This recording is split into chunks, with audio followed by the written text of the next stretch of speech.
108 ದಿವಸದ ತತ್ವಜ್ಞಾನ ಮಹೋತ್ಸವದ ಆರಂಭ ಮಾತ್ರ ಈಗಾಗಿದೆ. ವಸ್ತುತಃ ನಾಳೆಯಿಂದ ಈ ಪೆಂಡಾಲು ತೆಗೆಯುವ ಕಾರ್ಯಕ್ರಮ ಶುರುವಾಗ್ತದೆ. 9 ದಿವಸಗಳ ಕಾರ್ಯಕ್ರಮ ಪರಮಪೂಜ್ಯ ಶ್ರೀಪಾದರ ಮಾರ್ಗದರ್ಶನ, ನಿರ್ದೇಶನ, ಆದೇಶಗಳ ಮೂಲಕವಾಗಿ ಎಲ್ಲರಿಗೂ ಮನಸ್ಸಿಗೆ ತೃಪ್ತಿಯಾಗುವ ಹಾಗೆ ನಡೆದಿದೆ ಅನ್ನುವುದು ನಮ್ಮೆಲ್ಲರ ಅಭಿಪ್ರಾಯ. ನಿಮ್ಮ ಅಭಿಪ್ರಾಯ ಹೌದಾದ್ರೆ ಚಪ್ಪಾಳೆ ಹೊಡಿಬಹುದು.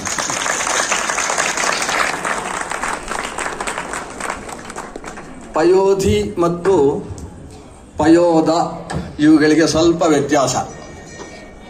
ನೀರು ಕೊಡುವ ಮೋಡಕ್ಕೆ ಪಯೋದ ಅಂತ ಹೆಸರು, ನೀರನ್ನು ತುಂಬಿಸಿಕೊಳ್ಳುವ ಸಮುದ್ರಕ್ಕೆ ಪಯೋಧಿ ಅಂತ ಹೆಸರು. ಪಯೋದ ಮೇಲೆ ಇರ್ತದೆ, ಪಯೋಧಿ ನೆಲದಲ್ಲಿರ್ತದೆ, ಆಳಕ್ಕಿರ್ತದೆ. ಮೋಡ ಮೇಲಕ್ಕೆ ಹೋಗುವುದಕ್ಕೆ ಕಾರಣ ತುಂಬಿದ ನೀರನ್ನು ಸೆಳೆದುಕೊಂಡು ಮತ್ತೆ ಕೊಡುವುದಕ್ಕೋಸ್ಕರ ಅಂತ ನಿಂತಿರೋದು. ಯಾವುದು ನಿರಂತರ ಕೊಡುವುದಕ್ಕೋಸ್ಕರ ತಗೊಳ್ತದೋ ಅದು ಮೇಲಕ್ಕೆ ಹೋಗ್ತದೆ. ಕೊಟ್ಟದ್ದನ್ನು ತುಂಬಿಸಿಕೊಂಡು ದೊಡ್ಡದಾಗ್ತಾ ಹೋದದ್ದು ಕೆಳಕ್ಕೆ ಇರ್ತದೆ ಅನ್ನುವುದು ಇದರಿಂದ ಕಲಿಯುವಂತಹ ವಿಷಯ. ಪರಮಪೂಜ್ಯ ಶ್ರೀ ವಿಶ್ವೇಶತೀರ್ಥ ಶ್ರೀಪಾದರು, ಪೇಜಾವರ ಮಠಾಧೀಶರು ಪಯೋದದ ಹಾಗೆ ಎಲ್ಲೆಲ್ಲಿ ತುಂಬಿದೆ ಅಲ್ಲಲ್ಲಿಂದ ಸೆಳೆದು ತಾನು ಮೇಲಕ್ಕೆ ಹೋಗಿ ಮತ್ತೆ ಎಲ್ಲಿಗೆ ಬೇಕೋ ಅಲ್ಲಿಗೆ ಕೊಡುವ ಕೆಲಸವನ್ನೇ ಮಾಡ್ತಾ ಇದ್ದದ್ರಿಂದ ನಮ್ಮ ಎತ್ತರದಲ್ಲಿದ್ದು ಇಂತಹ ದೊಡ್ಡ ಉತ್ಸವವನ್ನು ನಡೆಸುವುದಕ್ಕೆ ಬೇಕಾದಂತಹ ಶಕ್ತಿಯನ್ನು ಸಮಾಜದಲ್ಲಿ ನಮ್ಮಲ್ಲಿ ಎಲ್ಲ ಕಡೆಯಲ್ಲೂ ತುಂಬಿದ್ದಾರೆ. ಆ ನಿಮಿತ್ತ ಇದು 5ನೆಯ ಶ್ರೀ ವಿಶ್ವೇಶತೀರ್ಥ ಶ್ರೀಪಾದರ ಮಹಾ ಸಮಾರಾಧನೆ. 4 ಸಮಾರಾಧನೆಗಳು ಕಳೆದವು. ಆರಂಭದ 2 ಸಮಾರಾಧನೆಗಳು ಕಳೆದದ್ದು ಅನ್ನುವುದು ಆನ್ಲೈನ್ನಲ್ಲಿ ನಡೆದ ಹಾಗೆ ನಡೆದು ಹೋಯಿತು.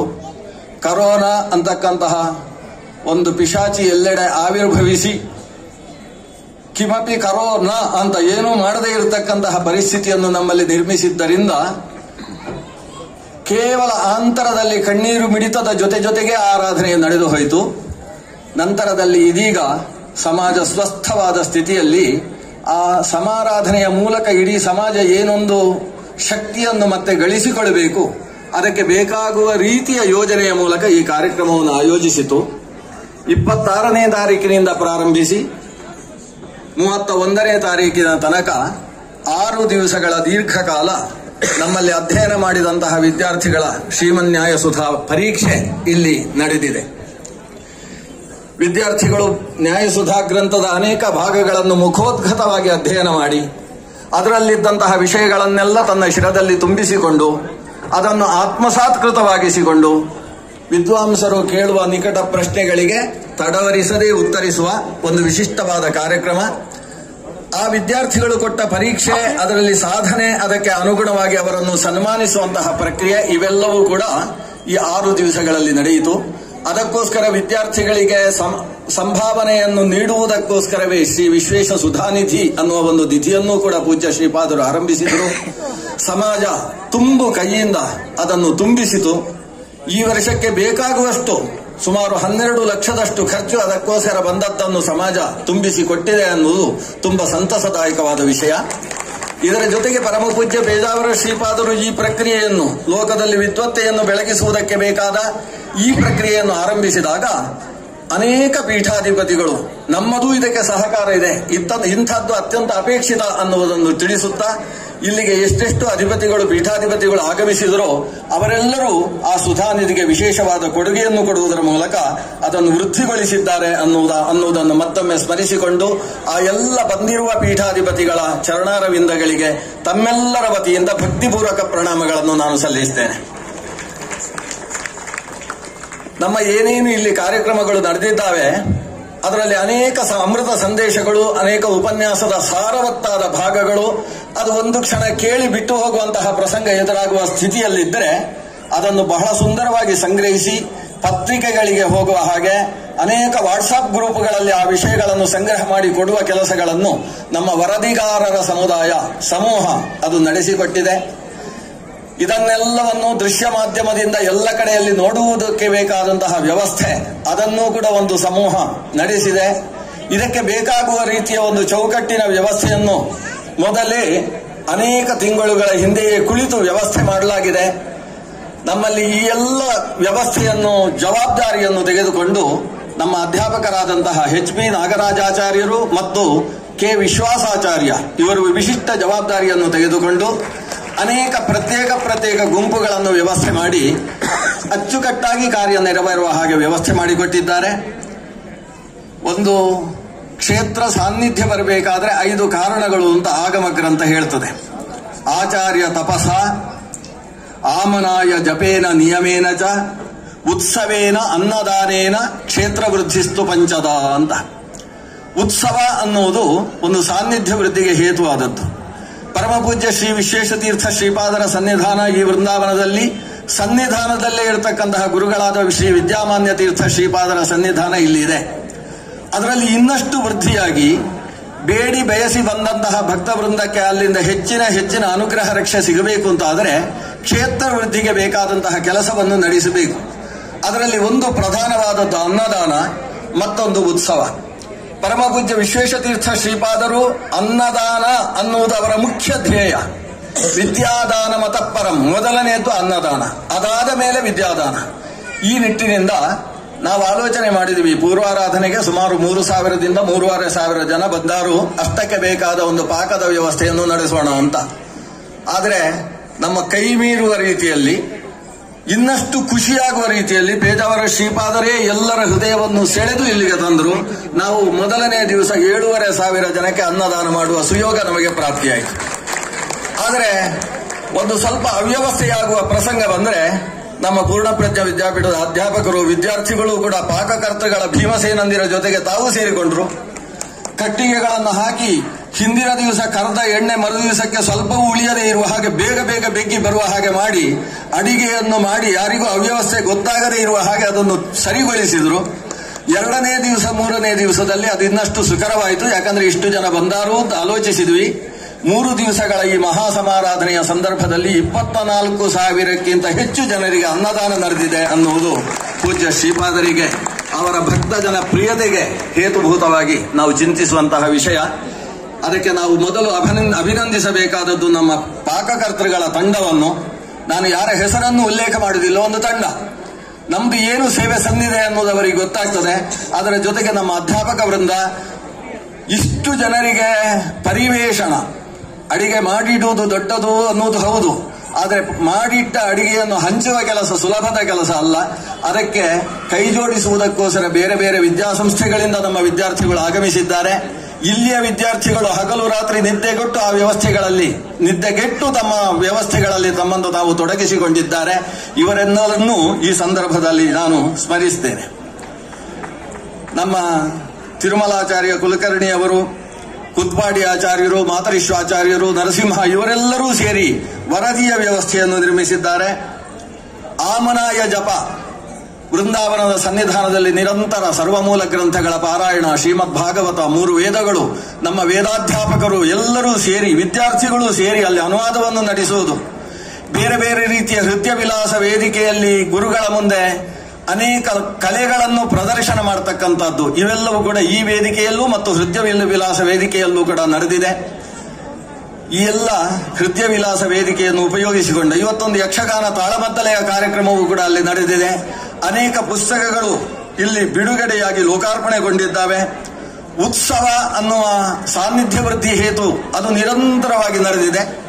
ಚರ್ಮವಾದ್ಯ, ನಮ್ಮ ರವಿಕಿರಣಾಚಾರ್ಯರು, ಯು ಶ್ರೀನಿವಾಸ ಮೂರ್ತಿಯವರು, ಪ್ರಕಾಶಾಚಾರ್ಯರು ಇವರೆಲ್ಲರ ಜೊತೆಗೆ ವಿಶ್ವಾಸಾಚಾರ್ಯರ ನೇತೃತ್ವದಲ್ಲಿ ಉತ್ಸವ ಹೇಗೆ ನಡಿಬೇಕೋ ಆ ಕ್ರಮದಲ್ಲಿ ಒಂದು ದೊಡ್ಡ ಹಬ್ಬ ಅನ್ನುವ ರೀತಿಯಲ್ಲಿ ಈ ಮಹಾ ಸಮಾರಾಧನೆ ಜನರಿಗೆ ಗುರುಭಕ್ತಿ ಮತ್ತು ಹರಿಭಕ್ತಿಯ ಪ್ರಚೋದಕವಾಗಿ ಬೆಳೆದು ಬಂದಿದೆ.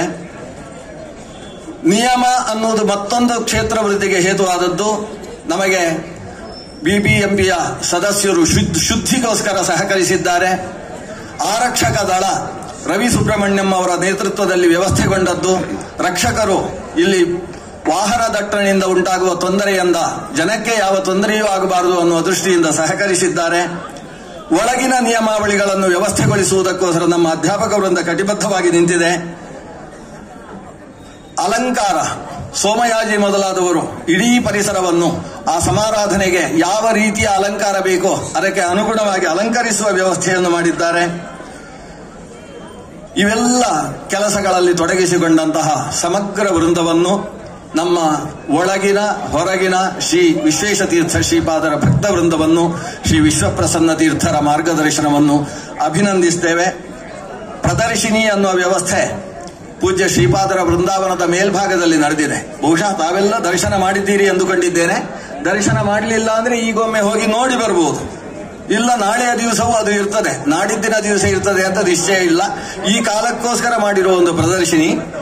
ಅದರಲ್ಲಿ ಪೂಜ್ಯ ಶ್ರೀಪಾದರ ಇತಿಹಾಸ ಘಟ್ಟದ ಎಲ್ಲಾ ವಿವರಗಳನ್ನು ಕೂಡ ಕಾಣಿಸುವಂತಹ ಚಿತ್ರಗಳನ್ನು ಅಂಟಿಸಲಾಗಿದೆ. ಅಯೋಧ್ಯೆಗೆ ಸಂಬಂಧಪಟ್ಟ ಶ್ರೀಪಾದರ ಕೊಡುಗೆ ಏನು ಅನ್ನುವುದನ್ನು ತೋರಿಸತಕ್ಕಂಥ ಒಂದು ಸಾಕ್ಷ್ಯಚಿತ್ರದ ಪ್ರದರ್ಶನ ಅಲ್ಲಿ ನಿರಂತರವಾಗಿ ನಡೀತಾ ಇದೆ. ಆ ಎಲ್ಲ ವ್ಯವಸ್ಥೆಯನ್ನು ಕೂಡ ಗುರುಮೂರ್ತಿ ಆಚಾರ್ಯರು ಮತ್ತು ಮಾತರಿಶ್ವಾಚಾರ್ಯರ ವಿಷ್ಣು ಕಶ್ಯಪಾಚಾರ್ಯರ ನೇತೃತ್ವದಲ್ಲಿ ಸುಂದರವಾಗಿ ವ್ಯವಸ್ಥೆಗೊಳಿಸಿದೆ. ಅದನ್ನೆಲ್ಲರೂ ದರ್ಶನ ಮಾಡಬೇಕು. ಇವತ್ತಿನಿಂದ 108 ದಿವಸಗಳ ತತ್ವಜ್ಞಾನೋತ್ಸವ ಬೇರೆ ಬೇರೆ ಪ್ರದೇಶಗಳಲ್ಲಿ ಆರಂಭವಾಗ್ತಾ ಇದೆ. ನಮ್ಮ ಅಧ್ಯಾಪಕ ವೃಂದ, ಪೂರ್ಣಪ್ರಜ್ಞ ವಿದ್ಯಾಪೀಠದ ಪ್ರಾಕ್ತನ ವಿದ್ಯಾರ್ಥಿ ವೃಂದ ಎಲ್ಲ ತಮ್ಮನ್ನು ತೊಡಗಿಸಿಕೊಂಡು ಹಳ್ಳಿಯಲ್ಲೂ ಇರತಕ್ಕಂತಹ ಶ್ರೀಮನ್ ಮಧ್ವಾಚಾರ್ಯರ ಶಿಷ್ಯ ವೃಂದ ಏನಿದೆ ಅವರಲ್ಲಿ ನಿತ್ಯಾನುಷ್ಠಾನ, ಏಕಾದಶಿ ಉಪವಾಸ ಮೊದಲಾದಂತಹ ಅನುಷ್ಠಾನ ವಿಶೇಷಗಳು, ಬ್ರಹ್ಮಯಜ್ಞ, ವೈಶ್ವದೇವ ಮೊದಲಾದಂತಹ ವಿಧಾನಗಳು, ಲಕ್ಷ್ಮೀ ಶೋಭನ ಪದ ಇತ್ಯಾದಿಗಳ ಅರ್ಥ ವಿವರಣೆ, ಈ ರೀತಿಯಲ್ಲಿ ಎಲ್ಲ ಕಡೆಯಲ್ಲೂ ಕೂಡ ಧರ್ಮ ಜಾಗೃತಿಯನ್ನು ಉಂಟು ಮಾಡತಕ್ಕಂತಹ ಒಂದು ತತ್ವಜ್ಞಾನೋತ್ಸವ ಆರಂಭ ಆಗ್ತಾ ಇದೆ. ಎಲ್ಲರನ್ನು ಬೇರೆ ಬೇರೆ ರೀತಿಯ ಸ್ತೋತ್ರಗಳನ್ನು ಕಂಠಪಾಠ ಮಾಡಿಸಿ ಅವರಿಗೆ ಪರೀಕ್ಷೆ ನಡೆಸುವಂತಹ ವಿಧಾನಗಳು ಇವೆಲ್ಲ ಇವತ್ತಿಂದ ಪ್ರಾರಂಭಿಸಿ ಹಳ್ಳಿಗಳಲ್ಲೂ ಕೂಡ ನಡೆಯುವಂತಹ ಒಂದು ವ್ಯವಸ್ಥೆ ರೂಪಿತವಾಗಿದೆ.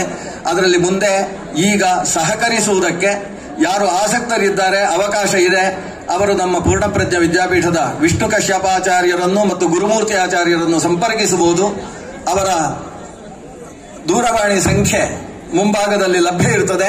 ಅವರನ್ನು ಸಂಪರ್ಕಿಸಿ ನನಗೂ ಅವಕಾಶ ಇದೆ, ನಾನೂ ತತ್ವಜ್ಞಾನೋತ್ಸವದಲ್ಲಿ ನನ್ನಿಂದಾದ ಸೇವೆಯನ್ನು ನಡೆಸ್ತೇನೆ ಅನ್ನುವ ಆಸಕ್ತಿಯುಳ್ಳಂತಹ ಸಮಾಜ ಅವಶ್ಯ ಮುಂದೆ ಬರಬಹುದು. ಒಟ್ಟು ಈ 108 ದಿವಸಗಳ ತತ್ವಜ್ಞಾನೋತ್ಸವ ಶ್ರೀಮನ್ ಮಧ್ವಾಚಾರ್ಯರ ತತ್ವಜ್ಞಾನದ ಮೂಲಕ ಲೋಕಕ್ಕೆ ಏನು ಸಲ್ಲಬೇಕು ಅದನ್ನು ಸಲ್ಲಿಸುವ ನಿಟ್ಟಿನಲ್ಲಿ ಎಲ್ಲರ ಸಹಕಾರವನ್ನು ಕೂಡ ನಾನು ಅಪೇಕ್ಷಿಸ್ತೇನೆ. ಇವತ್ತಿಗೆ ಈ ಕಾರ್ಯಕ್ರಮ ಉಪಸಂಹಾರ ಅಲ್ಲ, ವಸ್ತುತಃ ಆರಂಭ. ಬೆಂಗಳೂರಿನಿಂದ ಪಾಜಕಕ್ಕೆ, ಪಾಜಕದಿಂದ ಉಡುಪಿಗೆ, ಉಡುಪಿಯ ಸನ್ನಿಧಾನದಲ್ಲೇ ಇರುವ ಪೆರ್ಣಂಕಿಲ ಅಂತ ಹೇಳುವ ಮಹಾಗಣಪತಿ ಮಹಾಲಿಂಗೇಶ್ವರ ದೇವಸ್ಥಾನ ಇರತಕ್ಕಂತಹ ಶುದ್ಧ ಪರಿಸರ, ಪೇಜಾವರ ಮಠದ ಅನೇಕ ಹಿಂದಿನ ಸನ್ಯಾಸಿಗಳು ತಾವು ವೃಂದಾವನಸ್ಥರಾಗಿರತಕ್ಕಂತಹ ಶುದ್ಧ ಪ್ರದೇಶ, ಸುಮಾರು 25 ಎಕರೆಗಳ ಪ್ರದೇಶದಲ್ಲಿ ವಿಶಾಲವಾಗಿರತಕ್ಕಂತಹ ಸನ್ನಿಧಾನ. ಅಲ್ಲಿ ಸುಮಾರು 1,00,000 ಜನ ಸೇರಿದರೂ ಅವರಿಗೆ ವ್ಯವಸ್ಥೆ ಮಾಡುವುದಕ್ಕೆ ಬೇಕಾದಂತಹ ಸ್ಥಳಾವಕಾಶ ಇದೆ. ಕೊನೆಯಲ್ಲಿ ಏಪ್ರಿಲ್ ತಿಂಗಳ 9ನೇ ತಾರೀಕಿನಿಂದ 13ನೇ ತಾರೀಕಿನ ತನಕ ತತ್ವಜ್ಞಾನೋತ್ಸವದ ಉಪಸಂಹಾರದ ಜೊತೆಗೆ ಅಖಿಲ ಭಾರತ ಮಾಧ್ವ ತತ್ವಜ್ಞಾನ ಮಹಾಸಮ್ಮೇಳನ ಆ ಪ್ರದೇಶದಲ್ಲಿ ನಡೀತಾ ಇದೆ. ಇವತ್ತಿನಿಂದ ಅಲ್ಲಿಯ ತನಕ ಈ ತತ್ವಜ್ಞಾನದ ಕೆಲಸದಲ್ಲಿ ನಮ್ಮನ್ನೆಲ್ಲ ತೊಡಗಿಸಿಕೊಂಡು ತತ್ವ ಜಾಗೃತಿಯನ್ನು ಉಂಟು ಮಾಡುವ ಕೈಂಕರ್ಯವನ್ನು ನಾವೆಲ್ಲ ವಹಿಸಿಕೊಳ್ಳುವ ಅನ್ನುವ ಪ್ರಾರ್ಥನೆಯ ಜೊತೆಗೆ ಇಡೀ ಈ ನಡೆದಿರತಕ್ಕಂತಹ ಕಾರ್ಯಕ್ರಮದ ಸಕಲ ಯಶಸ್ಸಿಗೆ ಕಾರಣೀಭೂತರಾದಂತಹ ನಮ್ಮ ಎಲ್ಲ ಅಧ್ಯಾಪಕ ವೃಂದ, ಅಖಿಲ ಭಾರತ ಮಾಧ್ವ ಮಹಾಮಂಡಲದ ಪದಾಧಿಕಾರಿಗಳು, ಪೂರ್ಣಪ್ರಜ್ಞ ಸಂಶೋಧನಾಲಯದ ಪದಾಧಿಕಾರಿಗಳು, ಅಲ್ಲಿಯ ನೌಕರರು ಮತ್ತು ನಮ್ಮ ಪೂರ್ಣಪ್ರಜ್ಞ ವಿದ್ಯಾಪೀಠ ಪ್ರತಿಷ್ಠಾನದ ಸಮಸ್ತ ಸದಸ್ಯರು ಎಲ್ಲರ ಸಹಕಾರವನ್ನು ಮನಸ್ಸಿನಿಂದ ಮತ್ತೊಮ್ಮೆ ಸ್ಮರಿಸಿಕೊಂಡು ಪರಮ ಪೂಜ್ಯ ಶ್ರೀಪಾದರಿಗೆ ಮತ್ತೊಮ್ಮೆ ಸಾಷ್ಟಾಂಗ ಪ್ರಣಾಮಗಳನ್ನು ಸಲ್ಲಿಸುತ್ತೇನೆ. ಶ್ರೀಕೃಷ್ಣಾರ್ಪಣಮಸ್ತು. ರಾಜ್ಯ ಮಟ್ಟದ ಸಂಸ್ಕೃತ ಸ್ಪರ್ಧೆ ನಿನ್ನೆ ಮತ್ತು ಇವತ್ತು ನಡೀತಾ ಇದ್ದರಿಂದ ನಮಗೆ ಆ ಕಡೆ ಹೆಚ್ಚು ಗಮನ ಕೊಡಲಿಕ್ಕೆ ಆಗಲಿಲ್ಲ. ಅಷ್ಟಾಗಿಯೂ ನಮ್ಮ ವಿದ್ಯಾರ್ಥಿಗಳು ದೊಡ್ಡ ಸಾಧನೆ ಮಾಡಿದ್ದಾರೆ. ರಾಜ್ಯ ಮಟ್ಟದ ಸಮಗ್ರ ಸ್ಪರ್ಧೆಯಾದ ಮೇಲೆ ಅಲ್ಲಿಂದ ಯಾರು ಪ್ರಥಮ ಬಹುಮಾನ ಪಡೆದಿರ್ತಾರೆ ಅವರನ್ನು ರಾಷ್ಟ್ರ ಮಟ್ಟದಲ್ಲಿ ನಡೆಯುವ ಸ್ಪರ್ಧೆಗೆ ಆಯ್ಕೆ ಮಾಡಲಾಗ್ತದೆ. ಅಲ್ಲಿ ಸುವರ್ಣ, ಕಂಚು ಮತ್ತು ರಜತ ಪದಕವನ್ನು ಪಡೆಯುವುದಕ್ಕೆ ಅವಕಾಶ ಇರುತ್ತದೆ. ಪ್ರತಿ ವರ್ಷವೂ ಕೂಡ ಕರ್ನಾಟಕ ರಾಜ್ಯವೇ ಸರ್ವ ವೈಜಯಂತಿಯನ್ನು ಪಡೆದು ಇಡೀ ಭಾರತದಲ್ಲಿ ಭಾರಿ ಸಂಸ್ಕೃತಜ್ಞವಾದ ರಾಜ್ಯ ಅಂತ ಪ್ರಶಸ್ತಿ ಪಡೆಯುವುದಕ್ಕೆ ನಮ್ಮ ಸಂಸ್ಥೆಯೂ ಕೂಡ ಒಂದು ಕಾರಣವಾಗಿದೆ. ಈ ಬಾರಿ ರಾಜ್ಯ ಮಟ್ಟದ ಸ್ಪರ್ಧೆಯಲ್ಲಿ 2 ಪ್ರಥಮ ಬಹುಮಾನವನ್ನು ನಮ್ಮ ವಿದ್ಯಾಪೀಠ ಪಡೆದಿದೆ. ವಿದ್ಯಾಪೀಠದ 2 ವಿದ್ಯಾರ್ಥಿಗಳು, ದ್ವಿತೀಯ ಬಹುಮಾನವನ್ನು 2, ತೃತೀಯ ಬಹುಮಾನವನ್ನು 2 ಪಡೆದಿದ್ದಾರೆ ಅನ್ನೋದು ನಮಗೆ ಇವತ್ತಿನ ಈ ಉಪಸಂಹಾರದ ಸಂದರ್ಭದ ಒಂದು ಸಂತೋಷದ ವಿಷಯ. ಆ ಪ್ರಶಸ್ತಿಯನ್ನು ಪಡೆದ ವಿದ್ಯಾರ್ಥಿಗಳನ್ನು ಅಭಿನಂದಿಸ್ತೇನೆ. ಅವರ ಹೆಸರುಗಳನ್ನು ವಿದ್ಯಾರ್ಥಿಗಳು ನಾಳೆ ನೋಟಿಸ್ ಬೋರ್ಡ್ ಅಲ್ಲಿ ನೋಡಬಹುದು.